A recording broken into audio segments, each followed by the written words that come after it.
Hello friends, welcome back to ग्रोप मंत्रा। ग्रोप मंत्रा में एक बार फिर से आपका स्वागत है। मैं आपका साथी आपके साथ जुड़ चुका हूं अपनी एक नई क्लास के साथ।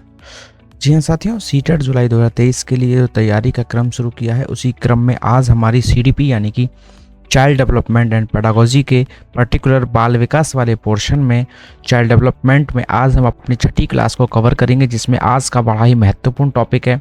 सीटेट के सिलेबस में इसको बिल्कुल नाम से शामिल किया गया है और चैप्टर का नाम है वंशानुक्रम व वातावरण, हेरिडिटी एंड एनवायरनमेंट का बालक के ऊपर क्या प्रभाव पड़ता है और इससे संबंधित सिद्धांत आदि सभी चीज़ों को हम अपने आज की इस क्लास में डिस्कस करने वाले हैं। तो चलते हैं साथियों फटाफट से अपने आज के सेशन की ओर, क्लास की ओर, बिना किसी देरी के।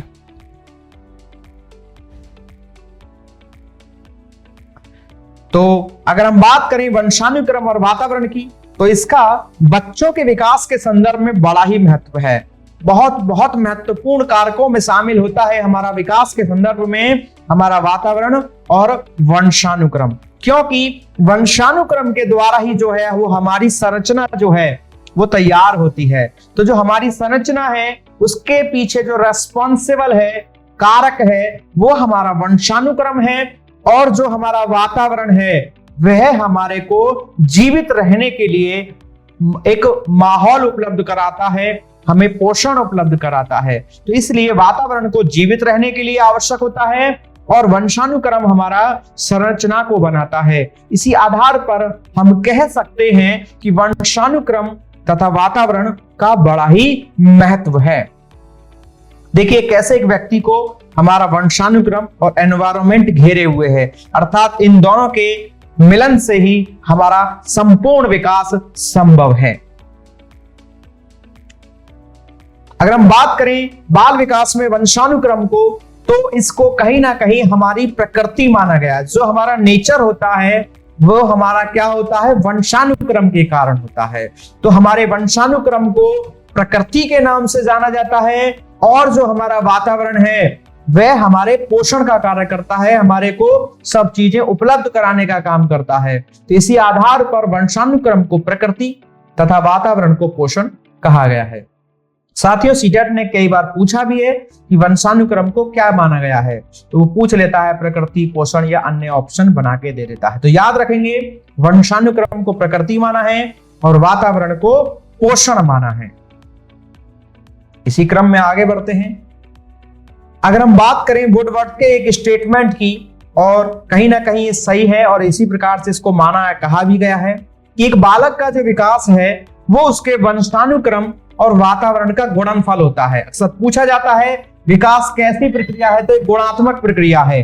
कैसी है? गुणात्मक है। इसके संदर्भ में जो विकास है हमारा वो वंशानुक्रम और वातावरण का गुणात्मक होता है। बहुत अच्छे से याद रखना है साथियों, जो विकास है वो वंशानुक्रम और वातावरण का गुणात्मक है। और वहीं अगर हम बात करें व्यक्तित्व की, तो वो वंशानुक्रम और वातावरण का योगात्मक है। लेकिन विकास क्या है हमारा, वंशानुक्रम और वातावरण का गुणात्मक होता है। बहुत अच्छे से याद रखना है। ये पर्टिकुलर स्टेटमेंट भी है हमारा किसका, वुडवर्थ का।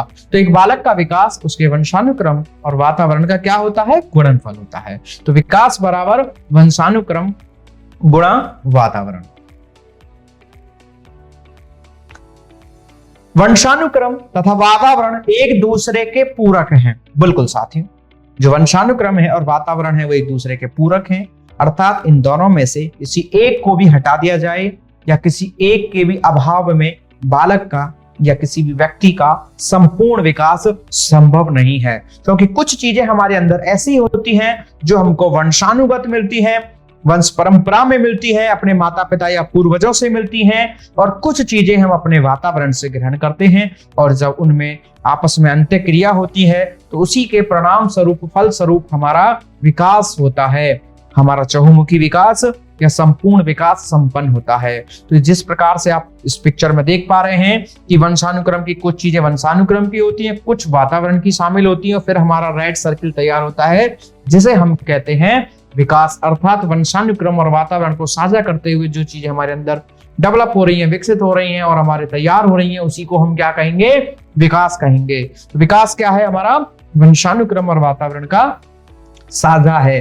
कहीं ना कहीं एक दूसरे के ये क्या है, पूरक है, अर्थात किसी इनमें से किसी एक के अभाव में भी व्यक्ति का विकास संभव नहीं है। तो इसी क्रम में अब हम पहले अच्छे से जानेंगे वंशानुक्रम क्या है। तो हम पहले अच्छे से जानेंगे कि हमारा वंशानुक्रम क्या है और इसके संबंधी जो भी सिद्धांत या बातें होंगी उन्हें जानेंगे। फिर जानेंगे हम वातावरण क्या है और वातावरण से संबंधित जो भी फैक्ट्स या बिंदु हैं फिर उनको जानेंगे। तो जानते हैं, सबसे पहले चर्चा करते हैं अपने वंशानुक्रम पे। जानते हैं पहले वंशानुक्रम है क्या, यानी कि हम पहले इसके कुछ कथन्स को जान लेते हैं। तो बी.एन. झा कहते हैं, जी हाँ, बी.एन. झा के अनुसार जो वंशानुक्रम है वो व्यक्ति की जन्मजात विशेषताओं का पूर्ण योग है। कहने का मतलब है बी.एन. झा कह रहे हैं कि वंशानुक्रम क्या है कि जो हमारी जन्मजात विशेषताएं जो हमें जन्म से पैदा होने से ही हमारे साथ आई हैं वो क्या है, हमारा वंशानुक्रम है। तो बी.एन. झा के अनुसार वंशानुक्रम व्यक्ति की जन्मजात विशेषताओं का पूर्ण योग है। वहीं दूसरा स्टेटमेंट है जेम्स ड्रेवर का।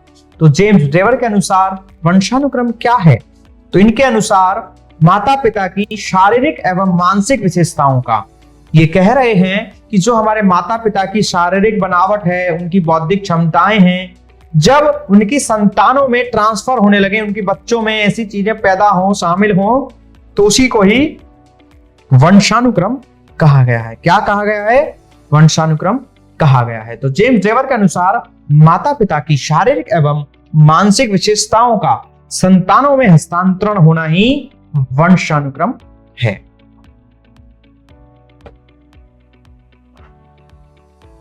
अर्थात वंशानुक्रम के संदर्भ में हम कंक्लूड वर्ड यह कह सकते हैं कि बालक में जो भी अपने माता पिता से या परिवार के सदस्यों से या पूर्वजों से शारीरिक, मानसिक अथवा कैसे भी कोई कैरेक्टर्स उनकी संतानों में आते हैं, बालकों में आते हैं, किन से, माता पिता से, परिवार के सदस्य या पूर्वजों से, उन्हीं को ही हम क्या कहते हैं, वंशानुक्रम कहते हैं। क्या कहते हैं, वंशानुक्रम कहते हैं। साथ ही इसको आनुवंशिकता के नाम से भी जाना जाता है, वंश परंपरा भी कह सकते हैं या पैतृकता भी कह सकते हैं। लेकिन साथियों, एक बार आपका ध्यान आकर्षित करना चाहूंगा इस बात पर कि अक्सर लोग ऐसा स्टेटमेंट देते हैं या कथन या परिभाषा मानते हैं वंशानुक्रम की कि जो माता पिता के कैरेक्टर्स हैं उनका ही बच्चों में आना क्या कहलाता है, वंशानुक्रम कहलाता है। यानी कि माता पिता के कैरेक्टर जो होते हैं उन्हीं को ही हम वंशानुक्रम के संदर्भ में शामिल करते हैं। लेकिन ऐसा नहीं है साथियों, ये स्टेटमेंट गलत है या अधूरा है। सिर्फ माता पिता के ही कैरेक्टर्स संतानों में नहीं आते हैं, अर्थात इसमें पूर्वज भी हो सकते हैं, दादा परदादा भी हो सकते हैं। और साथ ही ऐसा नहीं है कि हमसे माता पिता जो हमारी एक जनरेशन अपर जनरेशन है उसके अन्य पर्संस के भी कैरेक्टर संतानों में पाए जा सकते हैं। ऐसा नहीं है कि माता पिता या उनके माता पिताओं के ही कैरेक्टर आएंगे, इसके अलावा परिवार के अन्य सदस्य अर्थात जैसे बच्चों में, लड़कों में चाचा या मामा के कैरेक्टर्स भी आ सकते हैं। बेशक उन्होंने उनको जन्म नहीं दिया, लेकिन ये उनकी एक जनरेशन ऊपर यानी कि माता पिता की श्रेणी के क्रम के ही जनरेशंस के अलग पर्संस हैं, इनके भी कैरेक्टर संतानों में आ सकते हैं। और वहीं लड़कियों में ज्यादातर आपने देखा होगा बुआ के कैरेक्टर्स बहुत आते हैं।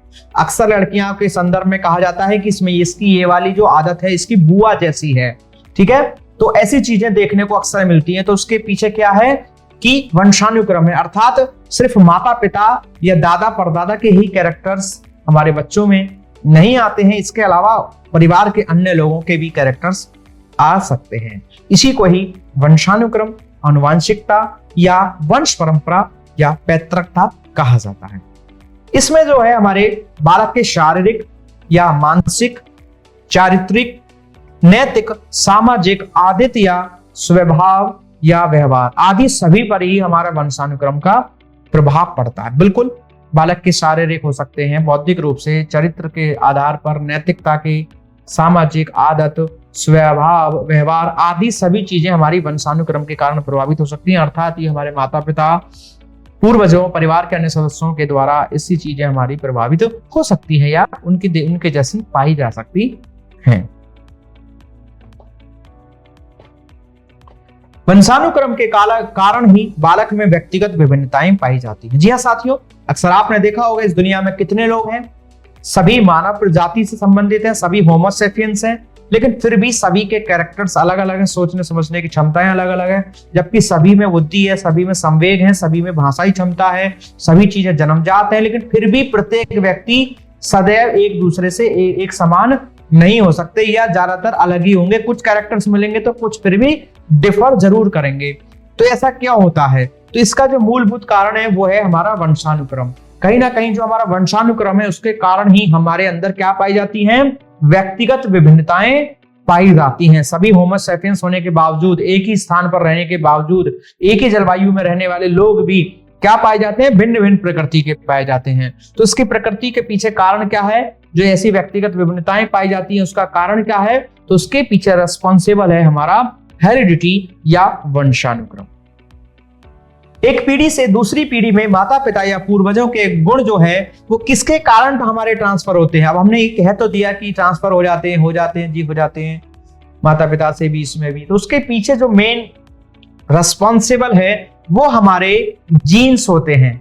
जो हमारे क्रोमोसोम्स होते हैं उसके अंदर पाए जाते हैं जीन्स, वही हमारे क्या काम करते हैं? हमारे कैरेक्टर्स को ट्रांसफर करने का काम करते हैं। कौन? जीन्स हमारे। तो अब हम जानेंगे, हमने जाना वंशानुक्रम किसे कहते हैं, अब जानेंगे वंशानुक्रम के सिद्धांत कि हमारे हेरिडिटी के प्रिंसिपल्स क्या हैं। तो जानते हैं हमारा पहला सिद्धांत वंशानुक्रम के सिद्धांत के संबंध में है बीज कोष की निरंतरता का सिद्धांत। क्या कहता है बीज कोष की निरंतरता का सिद्धांत? तो पहले बात करें तो ये दिया था हमारे बीजमैन ने। बीज कोष की निरंतरता का सिद्धांत जो है वो बीजमैन ने दिया। इनका मानना था कि कोई ना कोई इस प्रकृति में ऐसी चीज है, जो हमारे शरीर में ऐसी चीज है जो कभी भी नष्ट नहीं हो रही है, और वही है जो हमारी एक पीढ़ी से दूसरी पीढ़ी में क्या हो रही है? ट्रांसफर होती चली जा रही है, जिसके कारण हमारे अंदर हमारे पेरेंटियल या जो अदर जो जनरेशंस हैं और अपर लेवल की, उनके कैरेक्टर्स हमारे बच्चों में पाए जाते हैं। तो इसके संदर्भ में बीजमैन ने माना कि ऐसा कोई ना कोई चीज तो है, ठीक है।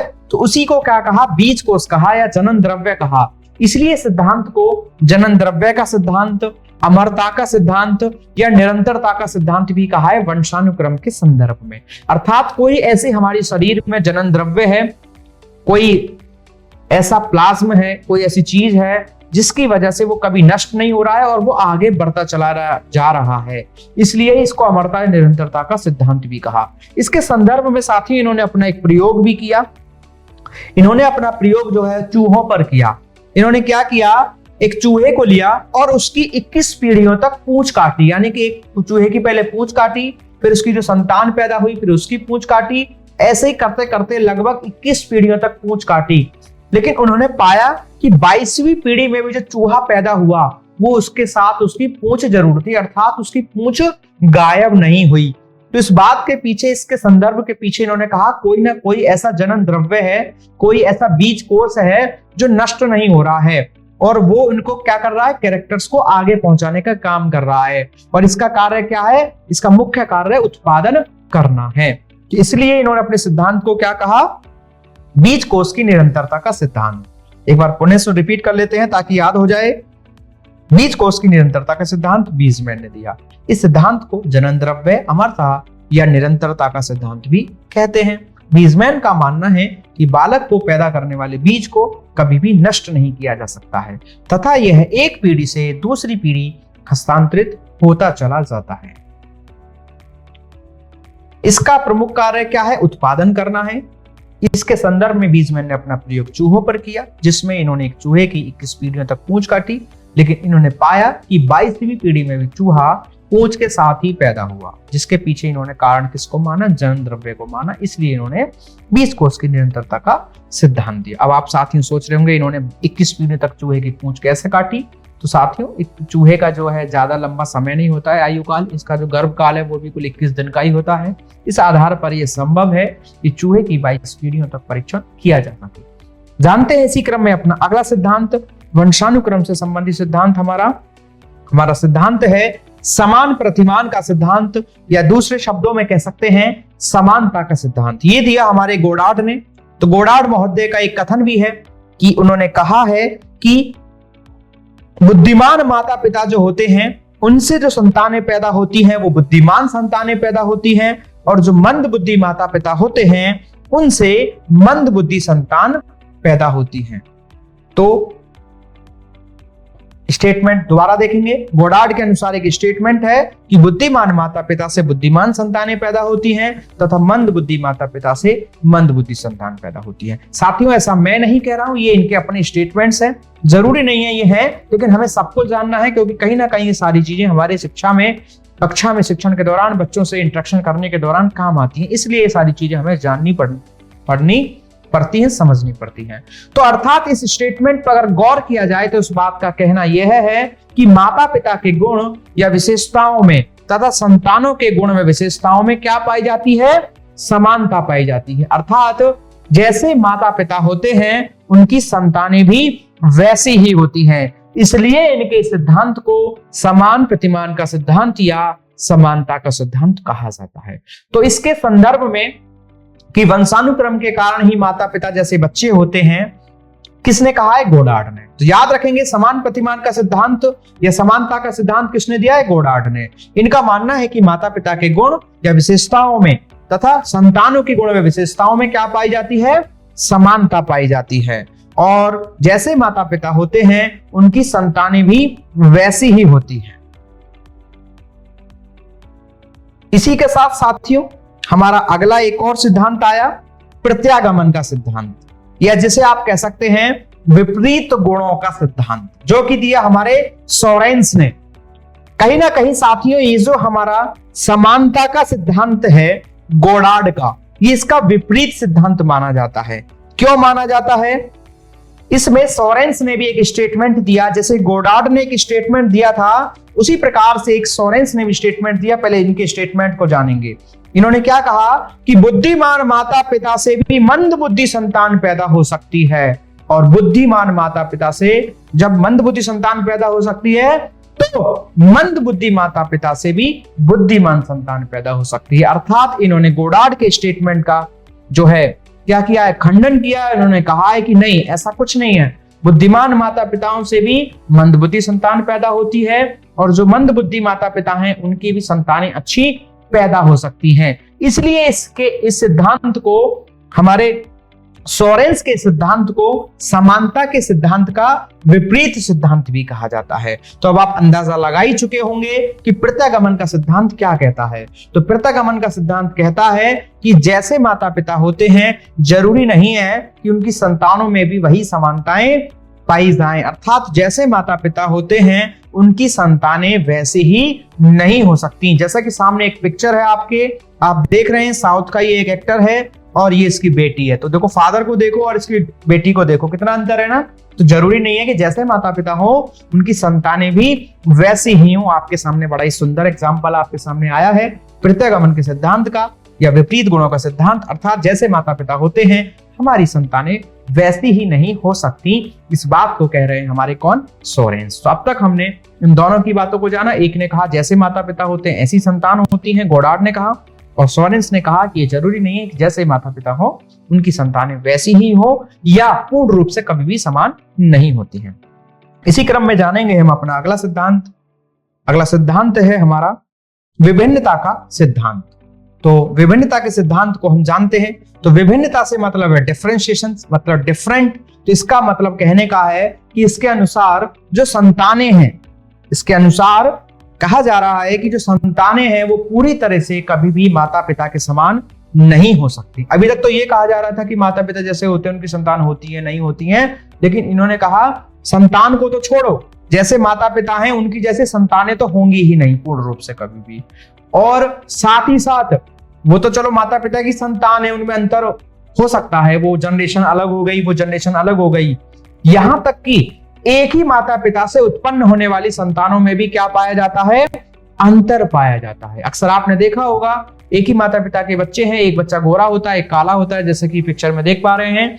तो एक ही माता पिता की संतान होती है और एक काली है, एक गोरी है, एक पढ़ने में अच्छी है, एक पढ़ने में बेकार है, एक जो है बहुत ज्यादा एक्टिव है, एक बिल्कुल भी एक्टिव नहीं है। तो ऐसे विभिन्न प्रकार की अंतर देखने को मिलते हैं। एक बच्चा बहुत ज्यादा कमजोर सा है, सूखा सा है, और एक बहुत ही मोटा ताजा है, जैसे कि ये है। तो कहने का मतलब है कि एक ही माता पिता से उत्पन्न होने वाली संतानों में भी अंतर पाया जाता है। इसी बात को कौन स्पष्ट करता है? हमारा विभिन्नता का सिद्धांत स्पष्ट करता है। तो विभिन्नता का सिद्धांत कहता है कि एक ही माता पिता से उत्पन्न होने वाली संतानों में भी अंतर पाया जाता है, जैसे कि उनके रंग रूप में, कद काठी में और विभिन्न प्रकार की जो असमानताएं उनमें देखने को मिलती हैं। जैसे कि एक ही माता पिता के दोनों बच्चे हैं, एक कितना मोटा है और एक कितना पतला है। तो ये किसको स्पष्ट करता है? हमारे विभिन्नता के सिद्धांत को स्पष्ट करता है। अर्थात इसके अनुसार संतानें पूरी तरह से कभी भी माता पिता के समान नहीं हो सकती, यहां तक कि एक ही माता पिता से उत्पन्न होने वाली संतानों में भी अंतर पाया जाता है। चलते हैं इसी क्रम में अगले सिद्धांत की ओर। अगला सिद्धांत है अर्जित गुणों के संक्रमण का सिद्धांत। संक्रमण का मतलब होता है किसी भी चीज का फैलना, ट्रांसमिशन होना, ट्रांसमिटेड होना। ठीक है, तो क्या मतलब है इस बात का? अर्जित का मतलब होता है जो चीजें हम बाहर से ग्रहण करते हैं, अर्थात हमारे अंदर पहले से नहीं होती हैं। हम अपने आसपास की चीजों से क्रियाएं करके या किसी भी प्रकार से देख करके जिन चीजों को अपने व्यवहार में शामिल कर लेते हैं उसको अर्जन कहा जाता है। तो इन्होंने कहा है वंशानुक्रम के संदर्भ में कि अर्जित गुणों के संक्रमण का सिद्धांत, जिसके संदर्भ में हमारा नाम जोड़ा जाता है लेमार्क का, मैक्ड्यूगल का व पावलोव का। तो इसके संदर्भ में क्या कहा गया है कि माता पिता और परिवार के सदस्य अपने जीवन काल में जिन गुण या विशेषताओं को प्राप्त करते हैं उनका प्रभाव जो निश्चित रूप से उनकी संतानों में आ जाता है। अब इस बात को थोड़ा सा सामान्य शब्दों में समझने का प्रयास करते हैं। अर्जित गुण जो बाहर से ग्रहण किए, संक्रमण का मतलब आगे बढ़ना या फैलना। मतलब ये कह रहे हैं कि कुछ कैरेक्टर्स तो हमारे अंदर ऐसे हैं जो हमें पहले से ही हैं, लेकिन कुछ कैरेक्टर ऐसे हैं जो हमने बाहर से ग्रहण किए हैं, अर्थात हमारे अंदर पहले से नहीं थे। तो अब ये कहा जा रहा है लेमार्क और मैक्डूगल और पावलोव के अनुसार, या मुख्य रूप से इसमें लेमार्क का नाम जोड़ा जाता है, तो ये यह स्पष्ट करना चाह रहे हैं अपने सिद्धांत से कि जो चीजें हमारे अंदर पहले से भी नहीं है लेकिन हम उन कामों को अगर करने लगते हैं, हमारे अंदर वो चीजें शामिल हो जाती हैं, हमारे व्यवहार में अगर शामिल हो जाती हैं, तो जब हमारे द्वारा उत्पन्न संतान होगी तो उनमें वो चीजें ट्रांसफर होनी शुरू हो जाती हैं। अर्थात जो चीजें हमारे अंदर पहले से भी नहीं हैं वो भी आगे चल के अगर हमारे अंदर विकसित होती हैं तो आगे चलकर हमारी संतानों में आनी शुरू हो जाती हैं। इसके संदर्भ में लेमार्क ने ही क्या दिया? अर्जित गुणों के संक्रमण का सिद्धांत दिया। साथियों, इसी के संदर्भ में लेमार्क ने एक अपना थ्योरी भी दी है, लेमार्कवाद। अगर आपने सुना हो तो लेमार्क ने कहा था कि जो जिराफ की गर्दन पर उन्होंने प्रयोग करते हुए क्या कहा था कि पहले जिराफ की गर्दन छोटी हुआ करती थी। लेमार्कवाद अगर आप जानेंगे तो उसमें कहा गया था कि जो जिराफ है उसकी पहले गर्दन कैसी हुआ करती थी? छोटी हुआ करती थी। लेकिन जिराफ ने जब नीचे के सारे घास फूस, पेड़ पत्ती जो भी खा लिए तो फिर उसको अपनी गर्दन को थोड़ा सा ऊपर की तरफ खींचना पड़ा। भोजन के लिए उनको उचकना पड़ता था, अपने आप को गर्दन को ऊपर करना पड़ता था। ऐसा करने से, बार बार उसका उपयोग करने से धीरे धीरे उनकी गर्दन की क्या होने लगी? लंबाई बढ़ने लगी। और धीरे धीरे वर्तमान समय में जो जिराफ हैं वो लंबी गर्दन के साथ पैदा होने लगे। तो इसी को कहा क्या है? क्या? लेमार्कवाद या फिर अर्जित गुणों के संक्रमण का सिद्धांत। अर्थात लेमार्क ने अपने सिद्धांत से ये स्पष्ट किया कि जो चीजें हमने अपने जीवन में की और उसके कारण हमारे व्यवहार में किसी भी चीज में परिवर्तन आ गया तो आने वाली जनरेशंस में भी फिर वो स्थायी हो जाता है। इसी प्रकार से वो चीजें आनी शुरू हो जाती हैं। ये लेमार्क ने इस बात को कहा है अपने जिराफ पर प्रयोग के आधार पर। जानते हैं इसी से संबंधित और कुछ बातें एग्जाम्पल के फॉर्म में। जानने के लिए देखिए एक और एग्जाम्पल आपके सामने अर्जित गुणों के संक्रमण के सिद्धांत के संदर्भ में, कि जैसे माता पिता जिस व्यवसाय में विशेष उन्नति करते हैं, जो भी काम करते हैं, कुछ विशेष गुण अपने आप में पैदा कर लेते हैं और उनकी संतानों में भी वो क्या हो जाते हैं? संक्रमित हो जाते हैं। जैसे एक किसान है, ये व्यक्ति है जो कौन है? किसान। ये हमेशा खेती करता आ रहा था, किसानी करता आ रहा था, लेकिन इसके एक बेटे ने आगे चल के डॉक्टर बन गया। क्या बन गया? डॉक्टर बन गया। तो इसका बेटा क्या बना? डॉक्टर।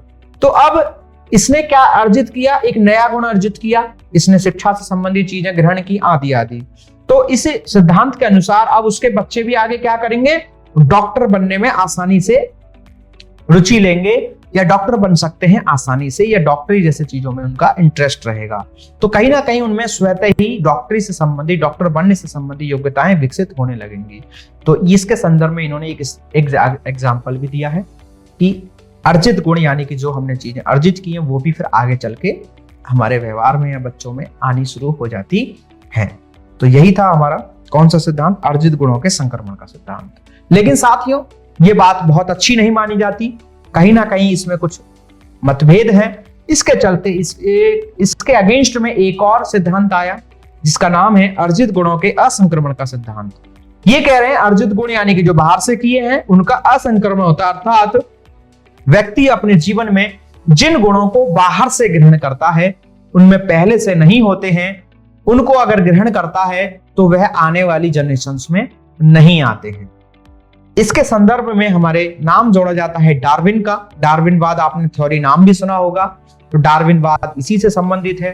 इनका मानना है कि माता पिता और परिवार के सदस्य अपने जीवन काल में जिन गुण या विशेषताओं को प्राप्त करते हैं उनका प्रभाव निश्चित रूप से उनकी संतानों पर नहीं पड़ता है। बिल्कुल सही बात है। ये जरूरी नहीं है कि किसी का बच्चा, अगर किसान का बच्चा डॉक्टर बन गया तो उसके बच्चे डॉक्टर ही बने, या किसी का वकील का बच्चा जो है आगे चल के इंजीनियर बन जाए तो वो भी इंजीनियर ही बने। तो ऐसा निश्चित नहीं है, ये डार्विनवाद भी कहता है इस बात को। अर्थात इसी सिद्धांत को अर्जित गुणों के असंक्रमण का सिद्धांत कहा गया है।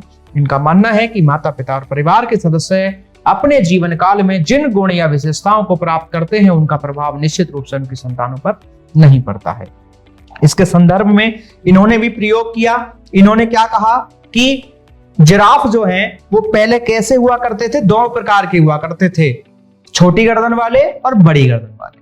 जो छोटी गर्दन वाले थे उनको भोजन जब खत्म हो गया, आसपास उनको पेड़ पत्ती नहीं मिले तो वो मर गए, और बड़ी गर्दन वाले चूंकि ऊंचाई तक के भोजन ले सकते थे तो वो जिंदे रह गए, इसलिए ऐसा हुआ है। वरना ऐसा कुछ नहीं है कि वो छोटी गर्दन धीरे धीरे बड़ी हुई हो। तो इसके संदर्भ में इन्होंने अपना ये तर्क दिया है कि जिराफ कैसे थे, पहले दोनों प्रकार के थे, छोटी गर्दन वाले भी बड़ी गर्दन वाले। छोटी गर्दन वाले अपने आप को अनुकूलन नहीं कर पाए क्योंकि भोजन नहीं मिल पाया उनको गर्दन छोटी होने के कारण, और वो मर गए, और बड़ी गर्दन वाले जो है जीवित रह गए। इसलिए हमको अपने आसपास जिराफ जो दिखाई देते हैं वो बड़ी गर्दन वाले दिखाई देते हैं। तो अर्जित गुणों के असंक्रमण का सिद्धांत डार्विन से संबंधित है, जिसमें इन्होंने कहा है कि जरूरी नहीं है कि अर्जित गुण हमारी संतानों में भी आए। जानते हैं इसी से संबंधित हमारा अगला सिद्धांत वंशानुक्रम से संबंधित और सबसे महत्वपूर्ण, सबसे अच्छा, सबसे स्पष्ट माना जाता है मौलिक गुणों का सिद्धांत। जी हां साथियों, मौलिक गुणों का सिद्धांत हमारा दिया है जीजे मेंडल ने, या जिनको पूरा नाम है Gregor John Mendel. Gregor John Mendel ने दिया है हमारा मौलिक गुणों का सिद्धांत। जी हां साथियों, हमारे ग्रेगर जॉन मेंडल को अक्सर एग्जाम में कई बार पूछा भी गया है कि आनुवंशिकता के जनक या पिता किसे कहा जाता है। तो हमारे जो जेनेटिक्स के फादर हैं, हेरिडिटी के फादर हैं, उनका नाम है जीजे मेंडल यानी कि ग्रेगर जॉन मेंडल। इन्होंने दिया था मौलिक गुणों का सिद्धांत। इसे मेंडलवाद या मेंडल के नियम से भी, नाम से भी जाना जाता है। इन्होंने जो अपना प्रयोग किया था साथियों वो दो पर किया था, एक मटर के पौधे पर और एक चूहों पर किया था। जैसे कि आप पिक्चर में देख रहे हैं ग्रेगर जॉन मेंडल हैं, इन्होंने अपने दो प्रयोग किए, एक मटर के पौधे पर और एक किया था चूहों पर। किस पर किया था? चूहों पर। जानते हैं आगे। इन्होंने मटर के पौधे पर जो प्रयोग किया था उसका नाम था T1 व T2 नामक प्रयोग। तो मटर के पौधे पर इन्होंने T1 व T2 नामक प्रयोग किया, जिसके आधार पर इन्होंने ये स्पष्ट किया, सिद्ध किया कि एक ही माता पिता से उत्पन्न होने वाली संतानों में भी व्यक्तिगत विभिन्नताएं पाई जाती हैं। कहीं ना कहीं साथियों इनकी जो बातें हैं बिल्कुल सटीक हैं, ऑथेंटिक है, इसलिए इनका सिद्धांत सबसे अच्छा माना जाता है। तो इन्होंने सिद्ध किया कि एक ही माता पिता से उत्पन्न होने वाली संतानों में भी व्यक्तिगत विभिन्नताएं पाई जाती हैं। हालांकि साथ ही इनका प्रयोग बहुत बड़ा है, उस पर चर्चा करेंगे तो हमारी वो क्लास बहुत बड़ी होगी, और साथ ही वो हमारे एग्जाम में ऐसी चीजें पूछता भी नहीं है। लेकिन इतना स्पष्ट कर सकते हैं कि इन्होंने इस बात से स्पष्ट की कि व्यक्तिगत विभिन्नताएं बिल्कुल निश्चित रूप से पाई जाती हैं। किस पर? मटर के पौधे पर T1 व T2 नामक प्रयोग करते हुए स्पष्ट किया। वहीं इन्होंने दूसरा प्रयोग किया चूहों पर। चूहों पर इन्होंने क्या प्रयोग किया? इन्होंने बताया कि इन्होंने काले और सफेद चूहे लिए, उनके बीच संक्रमण कराया, ठीक है। तो उनसे जो उत्पन्न हुई संतानें, तो पहली और दूसरी पीढ़ी की जो संतानें थी वो कैसी हुई?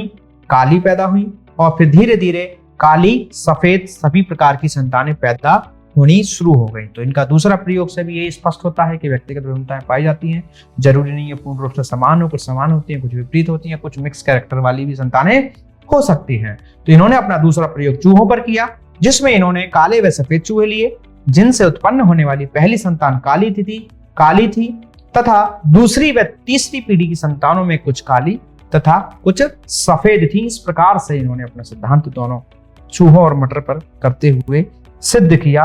क्या सिद्ध किया? कि इस प्रयोग के आधारों पर इन्होंने सिद्ध किया कि प्रत्येक प्राणी में तीसरी पीढ़ी आते आते, बिल्कुल साथियों, प्रत्येक प्राणी में उसकी तीसरी पीढ़ी यानी कि थर्ड जनरेशन आते आते जो उसके जन्मजात या मौलिक गुण होते हैं वो दोबारा से क्या होने लगते हैं? प्रकट होने लगते हैं, दोबारा से उत्पन्न होने लगते हैं। जैसे कि नानी के गुण नातिन में आ जाते हैं और दादा के गुण पोतों में आ जाते हैं। इस आधार पर इन्होंने अपना मेंडलवाद में अपनी बातें कही, तो जिसको हमने जाना।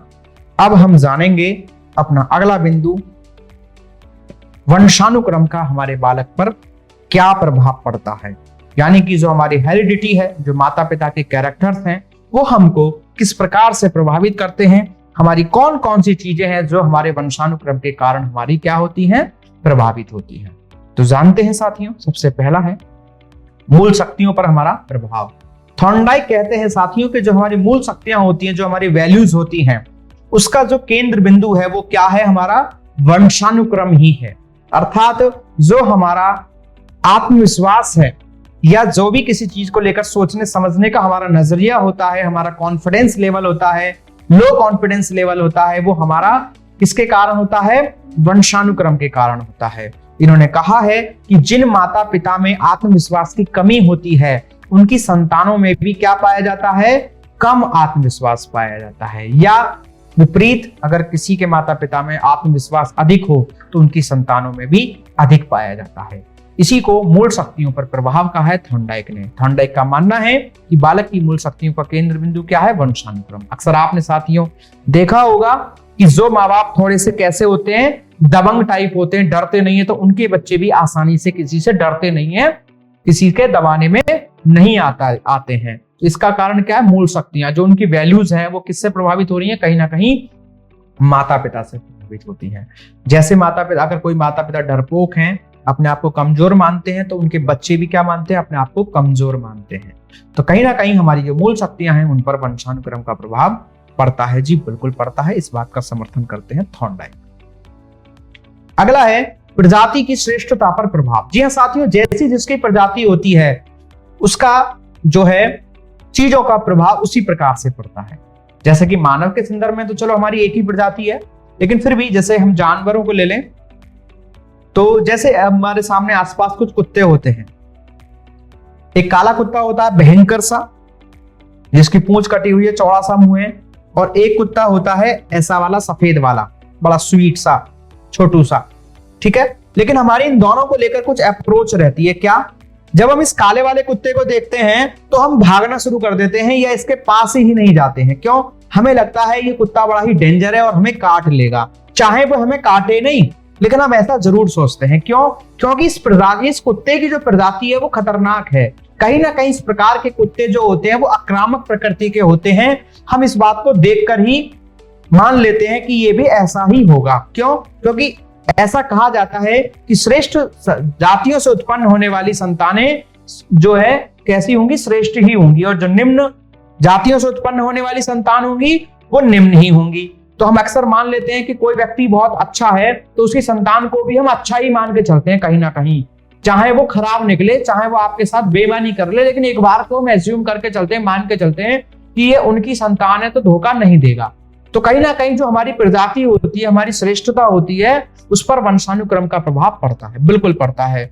निम्न जाति से उत्पन्न होने वाली संतान जो होंगी वो निम्न जाति की होंगी, और श्रेष्ठ से उत्पन्न होने वाली श्रेष्ठ होंगी। जैसे एक काले और पूंछ कटे हुए कुत्ते को देखकर हम सोचते हैं कि हमें काट लेगा, चाहे वो हमें काटे नहीं। क्यों? क्योंकि उसकी प्रजाति ऐसी है, तो हम बिल्कुल अनुमान लगा लेंगे कि इसका भी वंशानुक्रम ऐसा ही होगा, अर्थात ये भी काटने वाली हुई प्रकृति का कुत्ता होगा। वहीं दूसरी ओर अगर हम इस कुत्ते को देखेंगे सफेद वाले को, तो छोटा सा कुत्ता जो है, तो हम सोचेंगे ये तो भौंकता है, सिर्फ काटता नहीं है, क्योंकि इसकी प्रकृति यही है कि ये कुत्ता कम काटता है या काटता ही नहीं है। चाहे अब ये काट ले चाहे, लेकिन हम फिर भी इससे क्या करेंगे, डरते नहीं है। क्यों? क्योंकि हमें पता है इस प्रजाति के कुत्ते ऐसे होते हैं और इस आधार पर हम अपने आगे की चीजों को सोच लेते हैं। तो कहीं ना कहीं साथियों प्रजाति जो है वो मैटर करती है, प्रजाति पर जो है वंशानुक्रम का प्रभाव पड़ रहा है, इसलिए हम प्रजाति के आधार पर अपने मन में परसेप्शन बना लेते हैं, किसी भी चीज की सोचने समझने का नजरिया बना लेते हैं, क्योंकि कहीं ना कहीं हमारा जो है प्रजाति हमें वंशानुक्रम के कारण प्रभावित हो रही है। अगला है शारीरिक गुणों पर प्रभाव। बिल्कुल साथियों, वंशानुक्रम का हमारे शारीरिक गुणों पर प्रभाव तो पड़ता ही है। किसी के माता पिता हष्ट पुष्ट हो, मोटे तगड़े हो, तो देखेंगे कि उनके संतानें भी ऐसी होती हैं। अब ये जरूरी तो नहीं है, लेकिन फिर भी ऐसा होता है कि माता पिता अगर हष्ट पुष्ट हो तो उनकी संतानें भी हष्ट पुष्ट होती हैं। माता पिता अगर अधिक हाइट वाले हैं तो उनकी संतानें भी अधिक हाइट वाली होती हैं। अथवा यदि माता पिता दुबले पतले हों तो उनके बच्चे भी दुबले पतले होंगे, और उसी प्रकार की उनकी शारीरिक संरचनाएं पाई जाती हैं। तो कहीं ना कहीं वंशानुक्रम के कारण हमारे शारीरिक गुणों पर भी प्रभाव पड़ता है। इसके संदर्भ में हमारे कार्ल पियर्सन ने भी कहा है। इसका समर्थन कौन करते हैं? Karl Pearson. तो वंशानुक्रम का हमारे शारीरिक गुणों पर प्रभाव पड़ता है। जी हाँ, बिल्कुल पड़ता है। और किस पर प्रभाव पड़ता है? हमारी व्यावसायिकता पर भी प्रभाव पड़ता है। यानी कि जो हमारे काम धंधे को लेकर के हमारी सोच होती है उसमें भी कहीं ना कहीं वंशानुक्रम शामिल होता है। जैसे सचिन तेंदुलकर का बेटा शायद बहुत अच्छा क्रिकेटर नहीं है, लेकिन वो फिर भी क्रिकेट खेलने में रुचि रखता है और कहीं ना कहीं वो औरों की अपेक्षा कम मेहनत में एक अच्छा क्रिकेटर या क्रिकेटर बन सकता है। कहीं ना कहीं वंशानुक्रम का प्रभाव बिल्कुल पड़ता है। जैसे माता पिता काम करते हैं, उनकी संतानें उन कामों में जल्दी सफलता प्राप्त कर लेती हैं, या आसानी से, या बहुत ज्यादा औरों की अपेक्षा मेहनत उनको नहीं करनी पड़ती है। तो व्यावसायिकता पर बिल्कुल जी हमारा किसका प्रभाव पड़ता है? वंशानुक्रम का प्रभाव पड़ता है। इसके संदर्भ में स्टेटमेंट जो है वो किसका है? कैटल का है। मतलब इसका समर्थन कौन कर रहे हैं? कैटल, कि हाँ जी व्यावसायिकता पर भी हमारा वंशानुक्रम का प्रभाव पड़ता है। इनके अनुसार वंशानुक्रम के कारण ही व्यक्ति अपने परंपरागत व्यवसाय को अपनाता है और उसी में सफलता को प्राप्त करने की कोशिश करता है। जैसे कि आपके सामने सचिन तेंदुलकर है, इसका बेटा क्रिकेट खेलना सीख रहा है। कहीं ना कहीं वंशानुक्रम ही है जो इसको इसी प्रकार की चीजों को करने के लिए अलाउ कर रहा है। अगला है बुद्धि पर प्रभाव। बिल्कुल, वंशानुक्रम के कारण हमारी बुद्धि पर भी प्रभावित पड़ता है। बिल्कुल, हमारा पहले भी स्टेटमेंट आया था गोडार्ड का, जैसे माता पिता होते हैं बुद्धिमान हो तो बच्चे भी उनके बुद्धिमान होते हैं। कहीं ना कहीं ऐसा होता तो है, लेकिन यह कि बस हम यूनिवर्सल जो करते हैं ना वो थोड़ा सा गलत है। पूर्ण रूप से नहीं है कि हम बिल्कुल होगा ही होगा, लेकिन फिर भी कहीं ना कहीं अगर बुद्धिमान माता पिता हैं तो उनकी संतानें भी बुद्धिमान पैदा होने की संभावना अधिक रहती है, अर्थात उनकी बुद्धि भी प्रभावित होगी। किसके कारण? वंशानुक्रम के कारण। तो बुद्धि पर भी हमारा कौन डालता है प्रभाव? वंशानुक्रम डालता है। इनके अनुसार, गोडार्ड के अनुसार, बुद्धि को सर्वाधिक प्रभावित करने का कार्य कौन करता है? वंशानुक्रम ही करता है। यानी बुद्धि को सबसे ज्यादा प्रभावित कौन कर रहा है गोडार्ड के अनुसार? तो वो कर रहा है वंशानुक्रम। जो हमारे जीन्स है उन्हीं के कारण हमारी बुद्धि प्रभावित होगी, आगे बढ़ेगी, माता पिता जैसी हमारी बुद्धि होगी। अगला है महानता पर प्रभाव। इसके संदर्भ में गाल्टन कहते हैं कि व्यक्ति की महानता पर वंशानुक्रम का काफी प्रभाव पड़ता है। अगर यदि कोई व्यक्ति बहुत महान है तो उसकी संतान भी महान होगी, ऐसा हम मानते भी हैं। साथियों, जैसे कि आपके सामने एक पिक्चर है, डॉक्टर एपीजे अब्दुल कलाम, एक महान आत्मा जिनका गुणगान करा जाए तो बहुत कम है। इनकी कोई संतान नहीं है वैसे, लेकिन अगर सोचो एक बार इनकी अगर संतान होती, अगर हम मान ले कि इनकी संतान होती, तो कहीं ना कहीं हम उनको बहुत सम्मान देते कि नहीं?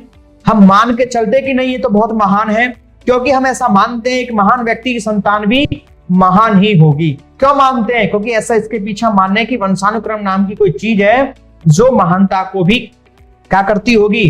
प्रभावित करती होगी, यानी कि महानता भी स्थानांतरित होती होगी। या नरेंद्र मोदी को ले लें, एक लोकप्रिय एक नेता है, सभी लोग उनको चाहते हैं, ज्यादातर लोग उनको चाहते हैं। अगर उनकी भी कोई संतान होती तो उनको, अगर उनकी एब्सेंस में या आगे चलकर जब भी कभी वे नहीं होंगे तो उनकी संतान को सब लोग आसानी से एक प्रधानमंत्री या मुख्यमंत्री जैसे पदों पर बैठाने में संकोच ज्यादा नहीं करते। क्यों? क्योंकि ऐसा मान लेते कि एक महान व्यक्ति है तो इनकी संतान भी ऐसी ही सोच वाली, ऐसी ही प्रकृति वाली होगी। तो कहीं ना कहीं वंशानुक्रम करती तो है, तभी हम किसी व्यक्ति के बच्चों को भी उसी प्रकार का सम्मान देते हैं जैसे कि उनके माता पिता को देते हैं। क्यों? क्योंकि वंशानुक्रम का हमारी महानता पर भी प्रभाव पड़ता है। और इसके संदर्भ में कौन पुष्टि कर रहे हैं? गाल्टन। तो गाल्टन कह रहे हैं कि व्यक्ति की महानता पर भी वंशानुक्रम का काफी प्रभाव पड़ता है। अगला है चरित्र पर प्रभाव। बिल्कुल, चरित्र पर भी हमारे वंशानुक्रम का प्रभाव पड़ता है। अर्थात इसके संदर्भ में डगडेल कहते हैं कि अगर यदि किसी बच्चे के माता पिता चरित्रवान हैं तो उनकी संतानें भी कैसी होती है? चरित्रवान होती हैं। और अगर यदि माता पिता चरित्रहीन होते हैं तो उनकी संतानें भी चरित्रहीन ही पैदा होती हैं। डगडेल कह रहे हैं कि वंशानुक्रम के कारण ही हमारा कैरेक्टर का भी निर्माण होता है। अक्सर आपने देखा होगा कि जब कोई लड़की अपने ससुराल में होती है और वो कुछ गलती करती है, अपनी सास की से लड़ती है या परिवार के लोगों से लड़ती है, तो अक्सर उसको तानों में यही सुनने को मिलता है कि इसकी माँ भी ऐसी होगी या इसके माता पिता भी ऐसे होंगे। अर्थात इसके संदर्भ में इसको किसको दोष दिया जाता है? माता पिता को। क्यों?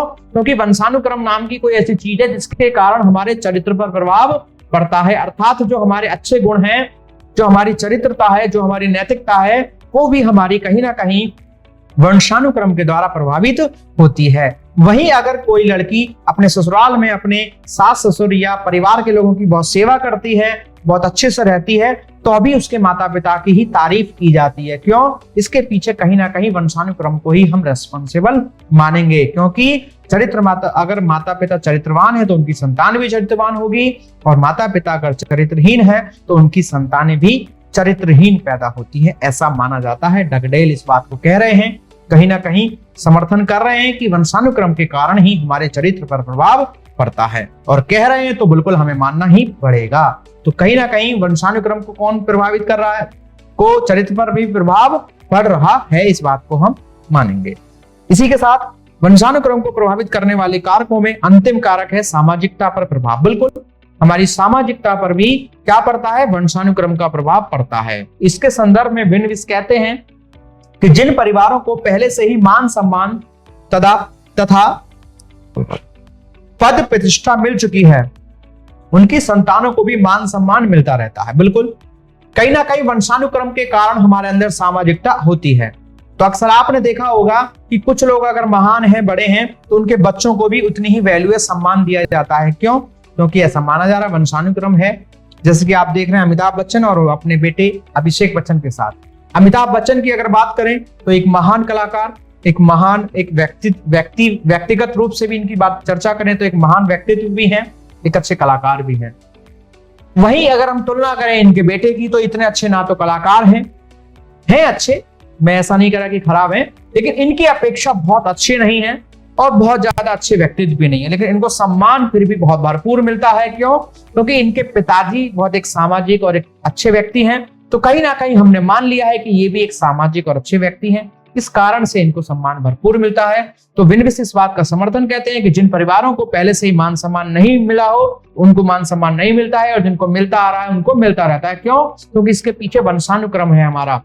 हम ऐसा मान लेते हैं कि ये लोग महान हैं, इसका मतलब इनकी संतान भी महान होगी ही होगी, ये भी सामाजिक होंगे ही होंगे, और ये नहीं है, इनकी ज्यादा वैल्यू नहीं है समाज में, इनका ज्यादा स्थान नहीं है, इसका मतलब इनके बच्चे भी फिर ऐसे ही होंगे। तो हमने जाना कि वंशानुक्रम क्या है। हम वंशानुक्रम अपनी वातावरण की क्लास में हमने जाना वंशानुक्रम क्या है, वंशानुक्रम के हमारे सिद्धांत क्या हैं, और वंशानुक्रम हमें किस किस प्रकार से प्रभावित करता है, बालक पर क्या क्या प्रभाव डालता है। अब इसी क्रम में अगला जानेंगे हम वातावरण को, कि वातावरण के संदर्भ में बालक का क्या रोल है। तो वातावरण क्या है, अब हम इसको अच्छे से जानेंगे। हमने जाना अभी तक वंशानुक्रम को।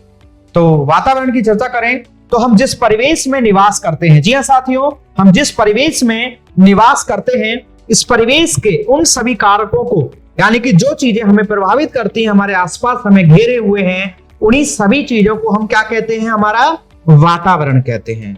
क्या कहते हैं? एनवायरमेंट कहते हैं। रॉस के अनुसार उनका एक स्टेटमेंट है, वातावरण से अभिप्राय क्या है?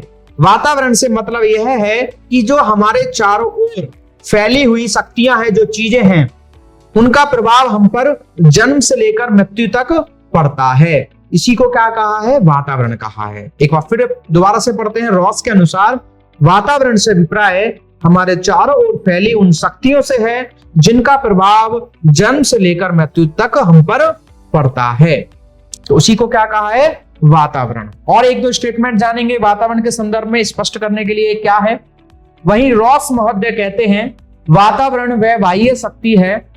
इन्होंने वातावरण को क्या बताया है? एक बाह्य शक्ति बताया है जो हमें क्या करती है? प्रभावित करती है। बिल्कुल, तो वातावरण एक शक्ति एक प्रकार की जो हमें इन्फ्लुएंस करने का काम करती है, प्रभावित करने का कार्य करती है। वहीं इसी क्रम में अगला स्टेटमेंट जानेंगे वुडवर्थ के अनुसार।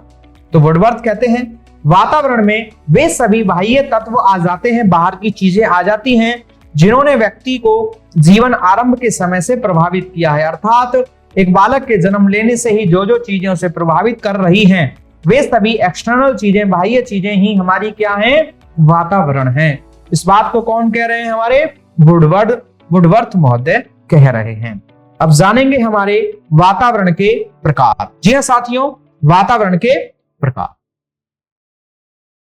हमारे वातावरण के मुख्य रूप से दो प्रकार पाए जाते हैं या दो भाग पाए जाते हैं। पहला है आंतरिक वातावरण और दूसरा है बाह्य वातावरण, इंटरनल एनवायरनमेंट और एक्सटर्नल एनवायरनमेंट। जानते हैं इंटरनल एनवायरनमेंट किसे कहते हैं? तो इंटरनल एनवायरनमेंट का मतलब है कि जब जन्म से पूर्व, जब किसी भी बालक का जन्म होता है तो उससे पूर्व वो अपनी माता के गर्भाशय में जो रहता है और वहां की जो उसकी सारी चीजें होती हैं, परिस्थितियां होती हैं, ठीक है, वही क्या है? उसका आंतरिक वातावरण है। हमारा क्या है? आंतरिक वातावरण कहलाता है, जो कि उस वंश, गोत्र, जीन्स आदि जो वंशानुक्रम के अंग हैं, गर्भाशय में जिस वातावरण में रहते हुए वे बहुत ही महत्वपूर्ण माने जाते हैं, उन्हीं को क्या कहा गया है? आंतरिक वातावरण। तो आंतरिक वातावरण कौन सा है? जो गर्भ काल के दौरान चीजें हैं बालक के संदर्भ में, उन्हीं को क्या कहा है? उनको कहा गया है हमारा आंतरिक वातावरण। उसी क्रम में यदि अगर हम बात करें आंतरिक वातावरण हमें कैसे प्रभावित करता है, तो यदि मां शारीरिक रूप से कमजोर होती है या पूर्ण रूप से आहार नहीं लेती, अच्छे से खाती पीती नहीं है, तो उसका बच्चा भी कैसा होता है? कमजोर होता है, या स्वाभाविक रूप से हम उम्मीद कर सकते हैं कि वो कमजोर ही होगा। क्यों? क्योंकि आंतरिक वातावरण का प्रभाव बिल्कुल पड़ता है।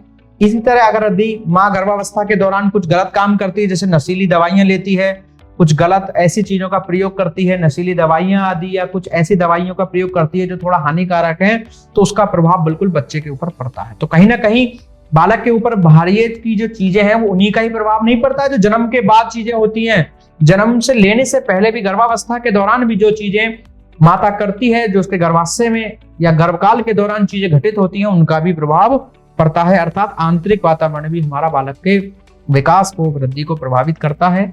इसलिए इसी को हम कहेंगे आंतरिक वातावरण, जो कि एक महत्वपूर्ण है। वहीं दूसरा प्रकार है हमारा बाह्य वातावरण, एक्सटर्नल एनवायरनमेंट। इस वातावरण से संदर्भ में अगर हम बात करें तो ये वो चीजें आएंगी इसमें जो कि हमारे आसपास की विभिन्न चीजें होती हैं, जैसे कि भौतिक वातावरण, विभिन्न आदि चीजें जो भी हमारे आसपास हैं, भूमि, नदी, पहाड़ आदि आदि। सामाजिक वातावरण, विभिन्न लोग, उनकी रूढ़ियों, भाषाओं, परंपराओं, संस्कृति। मानसिक वातावरण, जो कार्य करने के आसपास के लोगों की शैली, विभिन्न प्रकार की उनकी विधियां, बोलने चालने का तरीका, चीजों को करने का, सोचने समझने का ढंग, और लोगों के आसपास के लोगों का इमोशनली बिहेवियर कैसा है, ये सभी चीजें बालक को प्रभावित करती हैं। उन्हीं को हम क्या कहते हैं? हमारा बाह्य वातावरण कहते हैं, एक्सटर्नल एनवायरनमेंट कहते हैं। अब हम जानेंगे अपनी आज की क्लास के अंतिम बिंदु की ओर कि वातावरण का बालक पर क्या क्या प्रभाव पड़ता है। फटाफट से 2 मिनट में इनको कवर करेंगे और उसके बाद हमारी आज की क्लास समाप्त होगी। तो जानते हैं बालक का वातावरण के ऊपर क्या प्रभाव पड़ता है। तो पहला प्रभाव है कि प्रभावों की हम चर्चा करें तो पहला प्रभाव है कि शारीरिक लक्षणों पर प्रभाव पड़ता है। फ्रैंक बोनस कहते हैं कि जो हमारे वातावरण है उसका हमारे शारीरिक संरचना पर, स्ट्रक्चर जो है, हमारी शारीरिक संरचना जो है उस पर बहुत फर्क पड़ता है या उसके निर्माण में सहायता मिलती है। जैसे कि अगर हम बात करें, हमारे आसपास 2 प्रकार के वातावरण हैं। ठंडे प्रदेश में रहने वाले लोग होते हैं कुछ, और कुछ लोग होते हैं जहां गर्मी पड़ती है वहां रहते हैं। तो जो लोग ठंडे प्रदेशों में रहते हैं और जो गर्म प्रदेशों में रहते हैं, उनकी विभिन्न प्रकार की विशेषताएं देखने को मिलती हैं। जैसे जो लोग ठंडे प्रदेशों में रहते हैं वो कैसे होते हैं, हष्ट पुष्ट होते हैं, गोरे होते हैं, उनकी कार्य क्षमता या काम करने की क्षमता अधिक होती है, खुश रहते हैं, आदि आदि विशेषताओं वाले होते हैं। देखा होगा आपने जो डेवलप कंट्रीज है जैसे अमेरिका आदि, वहां के लोग सुंदर होते हैं, गोरे होते हैं, और हम उनको कह रहे हैं डेवलप कंट्री। क्यों? क्योंकि ये लोग बड़े स्वस्थ रहते हैं, फिट रहते हैं, इनकी कार्य क्षमता अधिक होती है, इसलिए इनका दिमाग चिड़चिड़ा नहीं रहता, और ये कैसे रहते हैं, काम अच्छे से करते हैं और जीवन में ज्यादा सफलता प्राप्त करते हैं। इसलिए ऐसे देशों के लोग कहीं ना कहीं प्रभावित माना गया है वातावरण ही, कि जैसी जहां की जलवायु होती है बालक उसी प्रकार से कार्य करते हैं, उसी प्रकार से उनकी सारी रचना, बीमारियां आदि चीजें उनको घेरती हैं और प्रभावित करती हैं। तो ठंडे प्रदेशों में रहने वाले लोग गोरे होते हैं, काम करने की क्षमता अधिक होती है, खुश मिजाज होते हैं, हष्टपुष्ट होते हैं, ऐसे होते हैं। और वहीं बात करें अगर जो गर्म प्रदेश है जहाँ गर्मी बहुत पड़ती है, तो वो कैसे लोग मिलेंगे, तुम्हें काले मिलेंगे। काले लोग जो होंगे, गर्मी अधिक होगी तो क्रोध ज्यादा आता है, चिड़चिड़ा स्वभाव रहता है, कम कार्य क्षमता रहती है, और अपेक्षाकृत कैसे होते हैं, ये अस्वस्थ होते हैं ठंडे प्रदेशों के वालों के कंपैरिजन में। देखा होगा कि हमारी जो कार्य क्षमता है वो गर्मियों के दिनों में कम हो जाती है। जून जुलाई में हम ज्यादा काम नहीं कर पाते, ज्यादा पढ़ नहीं पाते, इरिटेशन होती है।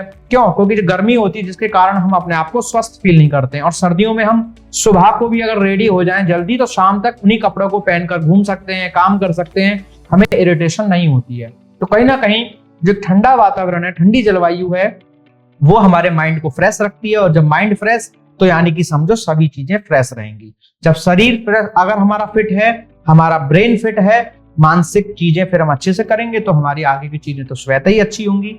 और अगर यदि हमारा मन ही दुरुस्त नहीं है, हमारा शरीर ही दुरुस्त नहीं है, तो आगे की चीजें भी कहीं ना कहीं प्रभावित होंगी, बिल्कुल होंगी। हमने वृद्धि एवं विकास के सिद्धांतों में इसके संदर्भ में चर्चा भी की है। वहीं अगला है वातावरण का प्रभाव शारीरिक लक्षणों के अलावा मानसिक शक्तियों पर भी पड़ता है। जैसा कि मैं आपको अभी बता ही चुका हूं, जैसा वातावरण होगा, जैसे लोग सोचते होंगे, जैसे उनकी कार्य करने की क्षमता होती है, आसपास के लोग जैसा सोचते हैं, करते हैं, बालक का भी उसी प्रकार की मानसिक शक्तियों का विकास होता है। जैसे अक्सर आपने देखा होगा एक वकील के यहाँ पर जो एक व्यक्ति चाय पिलाने जाता है, उसको भी काफी कानून की धाराएं या मोटी मोटी बातें यूं ही याद हो जाती है, जबकि शायद वो बिल्कुल भी पढ़ा लिखा ना हो। कई बार ऐसी चीजें होती हैं। या आपने देखा होगा बड़े बड़े कोचिंग संस्थान में, मैंने अक्सर खुद महसूस किया है कई बार, कि जो बड़ी बड़ी कोचिंग्स हैं वहां पर एक लड़का बाहर बैठाया जाता है बच्चों की अटेंडेंस लेने के लिए। तो वो भी कई बार पॉलिटी के अच्छे जो हमारी आर्टिकल्स होते हैं उनके बारे में उत्तर दे देता है।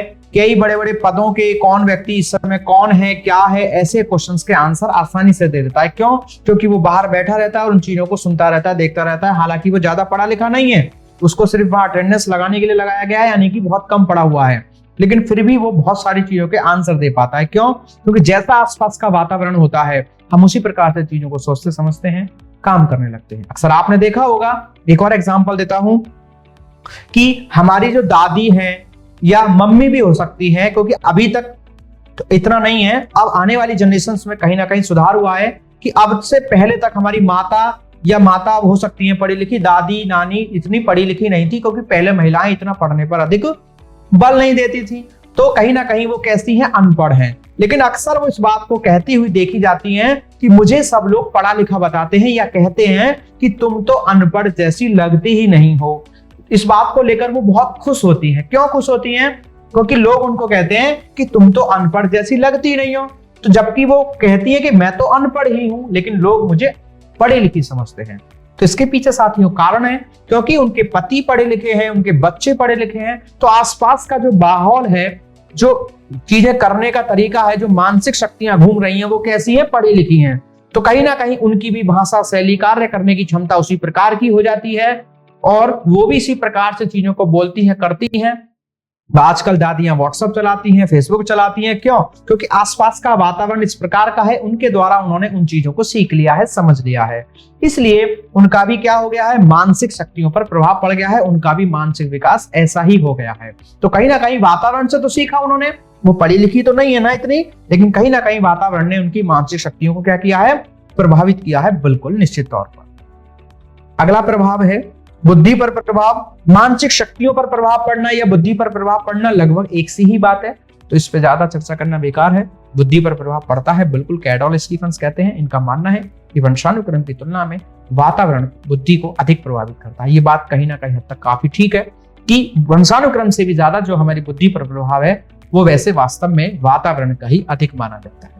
यदि बालक को निम्न वातावरण से अच्छे वातावरण में रखा जाए तो बालक अपनी बुद्धि का विकास तेज गति से करता चलता है। जैसा कि मैंने अभी आपको बताया, दादी नानी पढ़ी लिखी नहीं है लेकिन फिर भी वो एक उच्च वातावरण में रह रही है, पढ़े लिखे लोगों के बीच में रह रही है, तो उनकी बुद्धि का विकास अपने आप होता चला जाता है। अक्सर आपने देखा होगा जो गरीब परिवार के बच्चे होते हैं वो ऐसी ऐसी मशीन जैसे कि फ्रिज, आधुनिक जो मॉडल के फ्रिज हैं, वॉशिंग मशीन है, एसी हैं, उनको वो बच्चे चलाना जानते हैं जो बहुत गरीब परिवार के हैं, और मिडिल क्लास के लोग उनको चलाना नहीं जानते। ऐसा क्यों है? क्योंकि जो बहुत गरीब परिवार के लोग हैं वो इन एसी, फ्रिज या जो भी आपकी वॉशिंग मशीन है जो बहुत आधुनिक है, अर्थात जिनको कार्य करने का, चलाने का ऑपरेटिंग मेथड बिल्कुल डिफरेंट है, कुछ नया है, वो फिर भी क्यों सीख जाते हैं? बच्चे या महिलाएं भी क्यों? वो जो बहुत गरीब हैं वो कैसे सीख गए? क्योंकि वो उन घरों में काम करती हैं।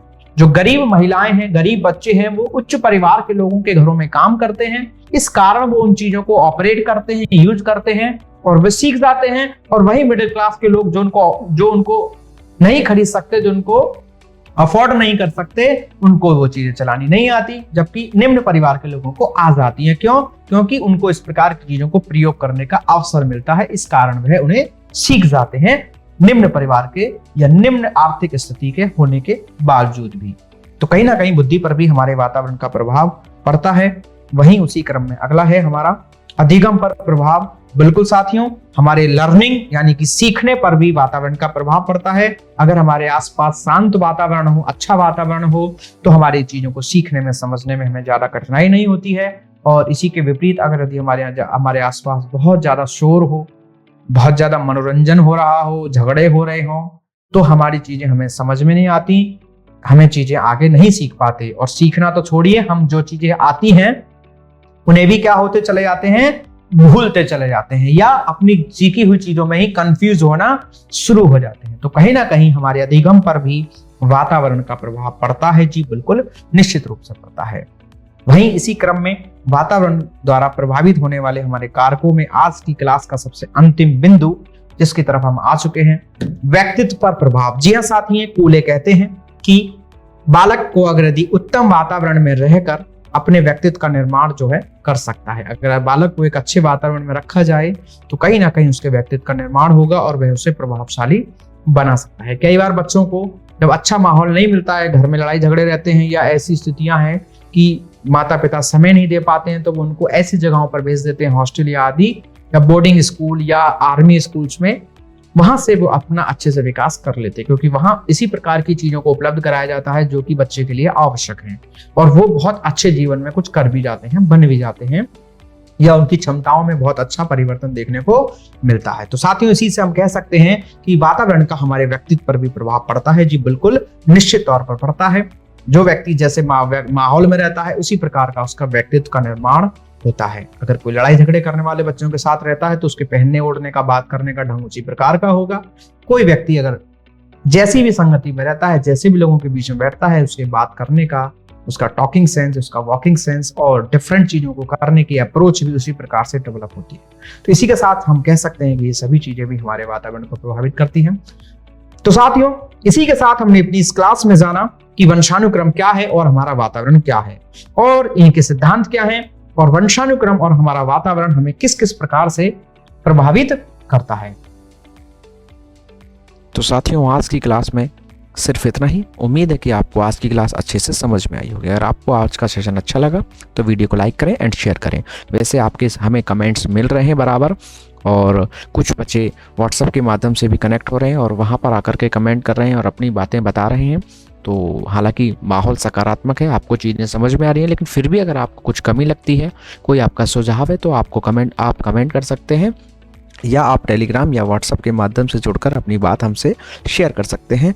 हम बिल्कुल उसमें सुधार करने का या जो भी चीज़ें हैं उनको और अच्छे से करने का प्रयास करेंगे। साथ ही साथ कुछ बच्चों का सवाल है कि हमें इन टॉपिक्स की PDF कैसे मिलेगी, हमें अगर हार्ड कॉपी या सॉफ्ट कॉपी चाहिए तो वो कैसे मिलेगी। तो इसके लिए आप इसी वीडियो के डिस्क्रिप्शन बॉक्स में व्हाट्सअप नंबर दिया हो, वहाँ पर अपने नाम से मैसेज छोड़ें और अपना क्वेश्चन छोड़ें या PDF लिख कर छोड़ दें। हम उसके बारे में आपको जानकारी दे देंगे और आपको PDF प्रोवाइड कराने का तरीका बता देंगे। तो चलते हैं साथियों, मिलते हैं आपसे अपनी अगली क्लास में अपने एक नए टॉपिक के साथ। तब तक के लिए आप इसी प्रकार बने रहें, पढ़ते रहें, सीखते रहें। Thanks for watching. Don't forget to like and share the video. Please subscribe the channel.